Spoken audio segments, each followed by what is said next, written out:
ভাইজানের জন্য প্রথম প্রশ্ন, কোন দেশে সবচেয়ে বেশি হাফেজ রয়েছে? বাংলাদেশে। শিওর? শিওর, কেন প্রতি বছর যেহেতু বাংলাদেশের ছাত্ররা বাংলাদেশের যে হাফেজি কোরআন তারাই অনেক পুরস্কার পাইছে, জন্য আমার মনে হয় বাংলাদেশে। তো ওনার উত্তরটি আলহামদুলিল্লাহ সঠিক হয়েছে। বাংলাদেশে সবচেয়ে বেশি হাফেজ অবস্থান করে, আলহামদুলিল্লাহ। আপনার জন্য দ্বিতীয় প্রশ্ন, বর্তমান বিশ্বে কোন দেশ সবচেয়ে বেশি মুসলমানরা থাকে? বর্তমান বিশ্বে মুসলিম অধ্যুষিত দেশ। সৌদি আরব। হয়নি। আফগানিস্তান হ্যাঁ তাও হলো না। ই দিয়ে নাম। Iran, England.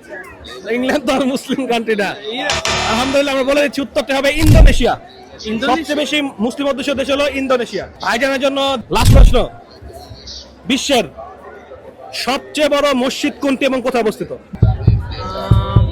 বড় মসজিদ উত্তরটা কিন্তু একদমই সহজ, কিন্তু ভাই কোশ্চেনে হারিয়ে গেছে, তো গেছে গুলিয়ে ফেলেছে। উত্তরটি হবে মসজিদুল হারাম।